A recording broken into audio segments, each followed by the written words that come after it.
Option 7. You press your shoulder flat against the damp stone of the archway, keeping your breath shallow. Your eyes sweep the floor, calculating the distances between the shadowed patches across the flagstones.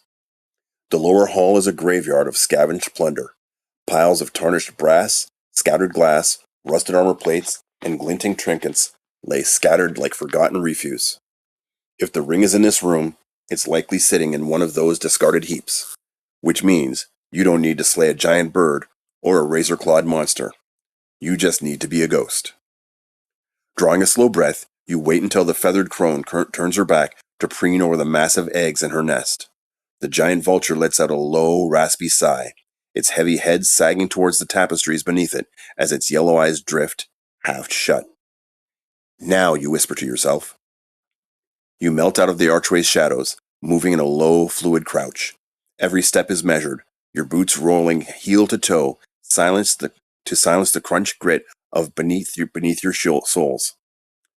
You slip behind a fallen stone pillar, sliding into its shadow just as the hag turns her head to scrape a black fingernail along a segment of shell. Quiet, smooth. You reach the first mound of scavenged items 10 feet away. Crouching low, you carefully sift through the debris with gloved fingers. Rusted belt buckles, cracked porcelain, a tarnished silver spoon. Nothing. You shift your weight to move towards the next pile, closer to the center of the hall. But as your lead boot comes down, a sharp metallic clink rings out in the quiet chamber. A hidden brass cup rolls out from under a frayed tapestry, striking an iron lantern frame. The sound isn't loud, but in the dead silence of the vault, it sounds like a hammer hitting an anvil. The giant bird's yellow eyes snap wide open. Its mottled red head shoots upright, a low guttural hiss bubbling up from its throat. Across the room, the crone freezes over her eggs. Her stooped spine straightens, and her head whips towards the source of the noise, with horrifying speed, gray feathers bristling along her neck. "Help!" she rasps. Her dark yellow-fanged jaw drops open as her cloudy eyes lock onto your position in the gloom. "Who sneaks near nests?" Your hand flies to your sword hilt, your stealth instantly shattered. The giant vulture reacts first. With a deafening guttural screech, the beast hurls itself forward, its massive brown and black wings beating the air in a sudden gale that kicks up dust and ancient debris. It closes the distance with alarming speed, its heavy talons clicking hard against the stones. You hold your ground until the last possible second. As the vulture lunges with its curved, heavy beak, you duck beneath the strike, sliding across the slick stones and sweeping your blade in a hard upward arc. Steel bites deep into the underside of the bird's wing, drawing a spray of dark blood and a furious shriek. The beast stumbles, its wing dragging, but it sweeps its long feathered neck back in a violent counterattack. You parry the broad lunging beak with the flat of your sword, the force of the strike jarring your teeth and driving you 3 paces back. You don't have time to reset your footwork before the vulture slams its weight into you, its uninjured wing buffeting your shoulder and throwing you off balance. You spin away, barely dodging a razor-sharp talon that rakes the air where your ribs were an instant before. Gritting your teeth, you find your footing and lunge back in, driving your sword straight into the soft flesh of the bird's chest. The blade sinks 3 inches deep before the bird finally thrashes, dislodging the steel and throwing you backwards onto the flagstones below.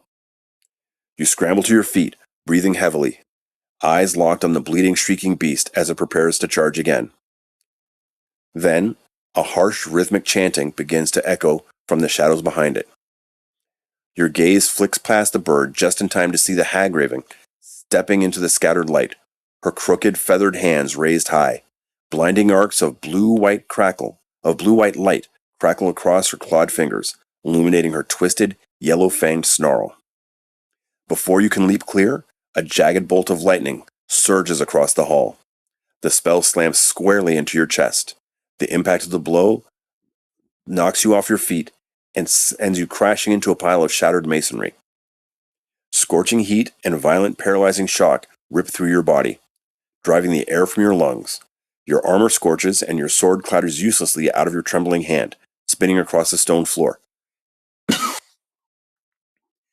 As you lay paralyzed and gasping, the Hagraven throws her head back. A series of harsh caws, shrill squawks, and a breathless, rasping cackle erupt from her throat, a twisted display of sheer malicious delight at her fallen prey.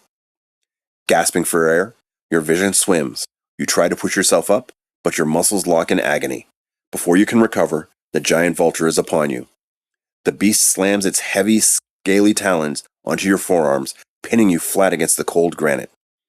You grit your teeth, attempting to wrench your arm free, but the crushing weight holds you completely immobile. The bird leans down, its yellow eyes cold, and violently plunges its heavy hooked beak into your thigh, tearing away a ragged chunk of flesh. A ragged scream tears from your throat as hot blood flows onto the stones beneath you. Your vision rapidly blurs to red, then gray. Through the haze of searing pain, the gaunt, feathered shadow crouches low over you. The crone leans in close, her breath reeking of copper and rot, her dark eyes glittering as her black-nailed talons reach down to tear into your exposed torso. "Shiny meats, soft meats," she rambles, her rasping voice bubbling with madness as her talons bite deep. "Feed the nest. Stroke the shell.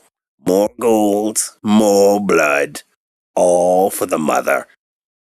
As her claws work their brutal task, a gleam of gold catches the dying light.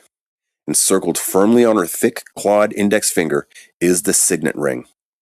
It's the last thing you see before her rambling fades and the cold darkness takes you completely. You have died. Stealth failed, though you fought viciously, the combination of magic and muscle have overwhelmed you. Please try again.